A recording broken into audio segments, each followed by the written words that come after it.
En Asturias hay 500 menores diagnosticados como personas dotadas de altas capacidades intelectuales. Se sabe, sin embargo, que hay muchos más casos que simplemente no están detectados.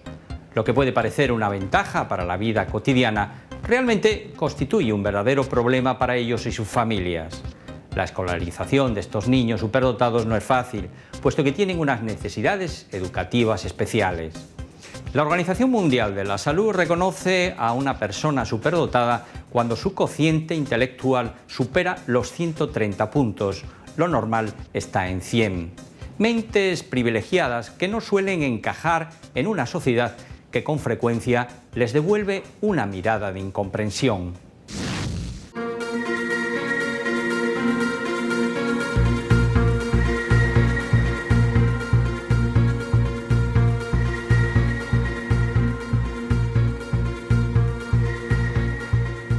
La persona con alta capacidad generalmente tiene un nivel de creatividad elevado. Nuestro cerebro lo hace todo más rápido, absorbe más y luego tiene en algunas partes, digámoslo así, para entendernos, un cableado distinto. Está todo ahí, pero de otra manera a veces. La sociedad no admite bien al clavo que sobresale y tendemos a machacarlo y a hacer que se genere una línea de igualdad.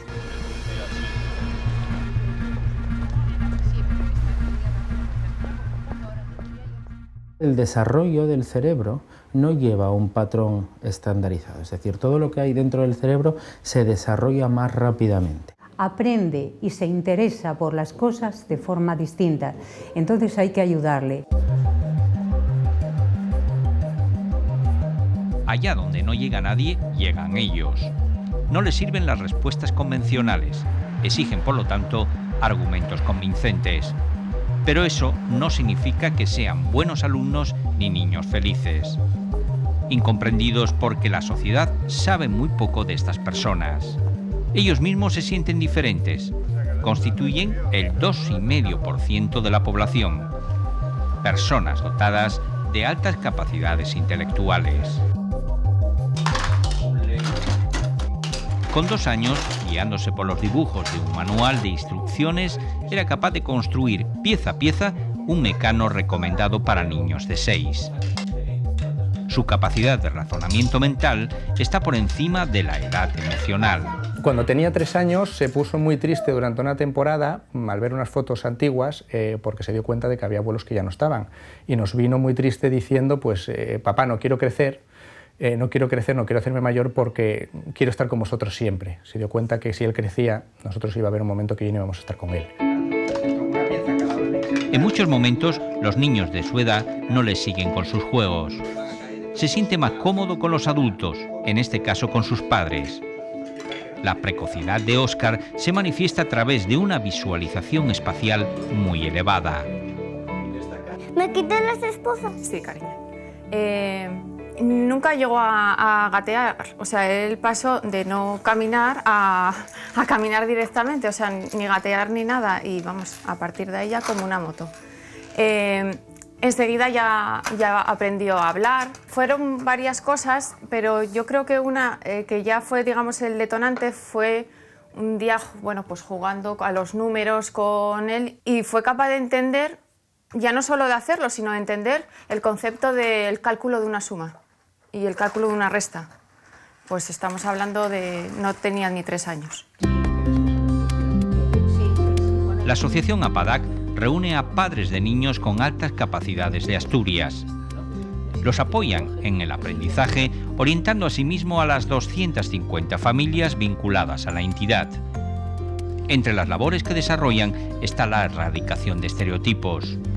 Lo esencial para este colectivo es romper los mitos que rodean la inclusión y la diversidad.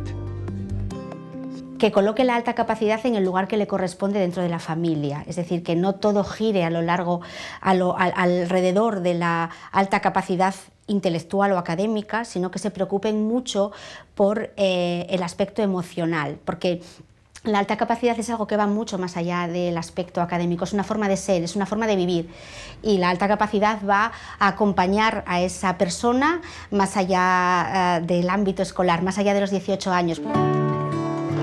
No es fácil la tarea de dotar de recursos a estos niños para una situación en la que sus redes neuronales se desarrollan antes de tiempo. En peor circunstancia están los muchos casos que no están diagnosticados. Las niñas, por ejemplo, suelen ocultar mejor sus capacidades, utilizándolas en su propio beneficio.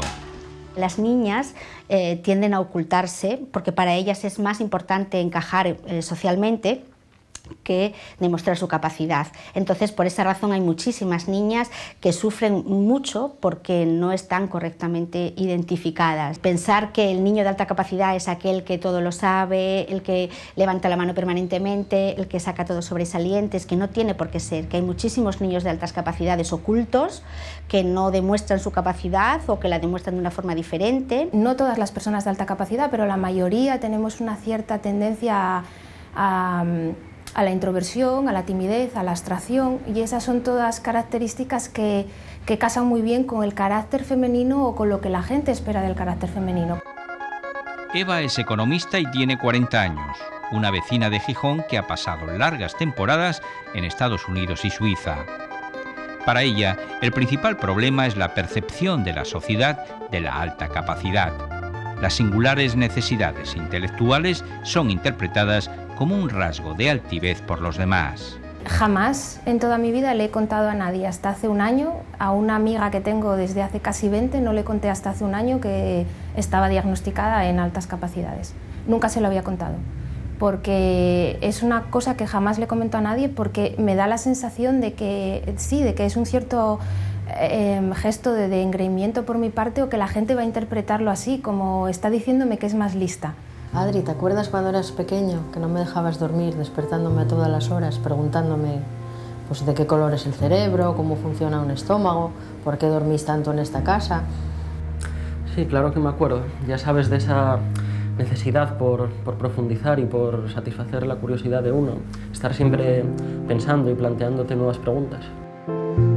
Las preguntas que Adrián hacía de niño a su madre Rosa la hicieron sospechar que tenía un hijo con un rendimiento intelectual poco común. El primer test de inteligencia que le hicieron a los 8 años le descubrió un cociente con un baremo de 130 cuando lo normal está en 100. Su psicólogo lo define como un hombre del Renacimiento haciendo ingeniería. Sea como fuere, obtiene pobres resultados académicos por falta de motivación.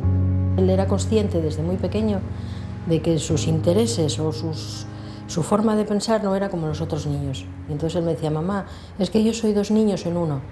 Porque claro, él era niño, él sentía la necesidad de tirarse, de mancharse, pero su cabeza no lo dejaba. No soy un alumno con un expediente brillante, digamos. Sí tengo mis inquietudes, leo mucho, investigo sobre aquello que me llama la atención, estudio idiomas porque me gustan, pero lo que es el trabajo en clase y lo que se pide en el sistema educativo no es algo que me motive especialmente. Son críos que sobresalen y como cualquier cosa que se sale de la media, cuesta aceptarlo, cuesta adaptarse a ello, y por ejemplo a nivel escolar sí hay muchas ayudas para los niños que van por debajo. Pero estos niños que están por encima están abandonados. En la asociación organizamos talleres de enriquecimiento curricular. Estos niños tienen mucha necesidad de saber, tienen unos intereses muy peculiares que normalmente no están incluidos dentro de los currículums oficiales en la escuela. Entonces nosotros les damos esos talleres de astronomía, de arqueología, de geología. Al margen de los esfuerzos de la asociación, estos niños cuyo cerebro se desarrolla de una manera diferente a como estamos preparados, requieren unas necesidades educativas especiales. Maite Fernández, la directora del Colegio Carmen Ruiz Tilbe de Oviedo, lo sabe al ser madre de una niña con altas capacidades. Esta circunstancia la ha motivado a profundizar sobre este tema más allá del ejercicio docente. Que tengamos una sensibilidad especial con las altas capacidades, probablemente, ¿no? Mi implicación personal probablemente lo justifique, pero necesitamos darle el tono de normalidad que tienen que tener estas cosas. Todos los centros deberían de atenderlos como a uno más. Con una matrícula de 330 alumnos de infantil y primaria, este centro escolar, ubicado en la Corredoria y creado hace 5 años, tiene detectados 10 niños con mentes privilegiadas. Es uno de los colegios del Principado con mayor sensibilidad hacia este colectivo. Educar en la diferencia lleva implícito que el alumnado brillante beneficia al conjunto. Cuando tú buscas respuestas para los niños de altas capacidades, estás dando oportunidades a otros a trabajar como ellos, a trabajar distinto, a trabajar de una forma más creativa, con lo cual, a ver, no es fácil trabajar en las aulas con niños de altas capacidades, a veces vuelven loco al adulto, pero sí es verdad que el adulto se obliga a dar unas respuestas mucho más creativas, mucho más acordes con la capacidad que pueda tener cada uno de ellos. Lo que sí hacemos entonces es coger a unas personas con un desarrollo intelectual que no corresponde a su media y edad, está muy por encima de su media y edad, y obligarlos, entre comillas, a trabajar el mismo tipo de operaciones mentales que está trabajando la media de la población, ¿vale? Con lo cual, entonces, lo que hacemos es reducir de alguna manera la potencialidad de ese cerebro. ¿Por qué te gusta tanto física cuántica? Porque es una forma diferente e inusual de ver el universo y te permite saber que pasan muchas cosas diferentes en tu cuerpo. Y a pesar de que te gusta tanto la física cuántica, no podemos encontrar explicación a que suspendas física y química. Un caso de detección tardía. A Eros le fluyen las ideas, busca soluciones inusuales a los problemas. A sus 15 años, su imaginación boicotea los procesos organizativos. Cuanta más creatividad, menos planificación. Verónica, su madre, dice que los diagnósticos son casuales, habitualmente de otros padres con la misma experiencia. Yo tengo relación con amigos de mayoría más mayores que yo. Prácticamente me suelen más atraer gente que es más mayor que yo para hablar con ellos y comunicarme. Me parece a mí que es porque me ponen por otras cosas que igual le pasaron, pero no del mismo modo. No llegué al diagnóstico por la escuela, ni por buscar apoyo en orientadores de centros, ni nada, sino por otra madre que tenía una hija también con altas capacidades y que veía reflejado a los problemas que yo le planteaba en ella misma. Y entonces así fue como llegué yo a pedir ayuda a psicólogos especializados en el tema, porque aunque hay muchos profesionales, no todos están preparados. La alta capacidad no solamente debe de ser entendida como una cuestión escolar, una cuestión de aprendizajes, sino que también tiene el componente de la personalidad, el componente de la extrema sensibilidad. Y tú sabes que cuando una persona es sensible, sufre muchísimo.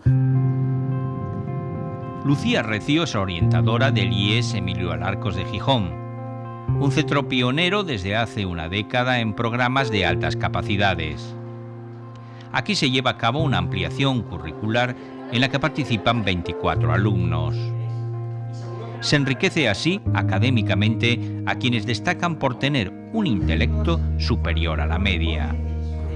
El papel del orientador o orientadora en un centro público pasa por apoyar la labor educativa del profesorado, asesorándole y dándole respuesta en muchos casos cuando existen alumnos que tienen dificultad o necesidad de intervenir de una manera diferente. Que estos alumnos van a tener una hora semanal más en horario lectivo, más su atención específica en esa materia en un agrupamiento flexible, aparte del grupo ordinario. En los últimos años se ha avanzado bastante, desde la creación de la unidad de alta capacidad las cosas pues, han cambiado, porque hoy las cosas no son ni parecidas a como eran hace 10 años, pero aún faltan muchísimas cosas por hacer. Necesitamos cambiar muchísimo más aún. Estamos en un camino que yo iniciaría con la sensibilización de la sociedad en general, no solo de los docentes, también de la familia y de los compañeros. Tenemos que asumir que un niño, por el hecho de tener alta capacidad, es de necesidades educativas específicas. Hace 8 años tan solo había 13 niños superdotados en la base de datos del Principado. Ahora mismo Aymerio Millar. Cristina López es la responsable, desde su creación, de la Unidad de Altas Capacidades de Asturias. Trabaja a demanda de los orientadores, supervisando y definiendo objetivos. Es necesario en nuestro sistema asumir la diferencia entre un superdotado, un talentoso, una mente prodigio. Son totalmente distintos y dentro de esas tipologías cada persona es un ser humano en el que han influido el medio ambiente, la familia, todo un sistema que además hay que tener en cuenta el educativo, que implica para que esa persona sea un mundo distinto. El mundo no está construido ni para la gente tan alta como Gasol, ni para la gente muy bajita, ni para el muy gordo, ni para el muy delgado. Es decir, el mundo es estándar y está construido de manera estándar. Y cuando destacas o por arriba o por abajo, estás incómodo. No estás y es muy complicado. Estas personas con talento son las que nos pueden ayudar a que la sociedad cambie, a que las cosas sean de una forma diferente, y que no puede la sociedad permitirse que todas estas personas acaben o bien perdiéndose o bien marchándose fuera del país. El principio de igualdad está suficientemente ya extendido en nuestra sociedad, pero no así el darle a cada uno lo que necesita. Reivindican equidad, porque la igualdad llevada al extremo les desfavorece. Están en un mundo que les es muy hostil. A veces es tan sencillo como que sepan, que podamos entender lo que les pasa. Ellos son las mentes privilegiadas que reclaman ayuda a la normalidad de las mayorías.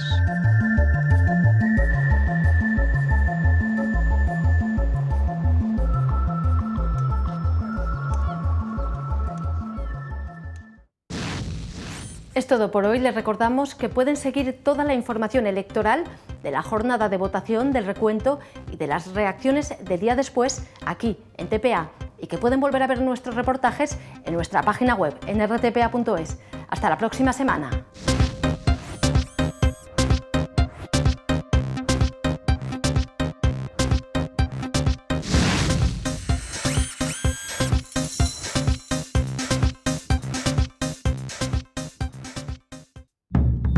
Ya tenemos los resultados.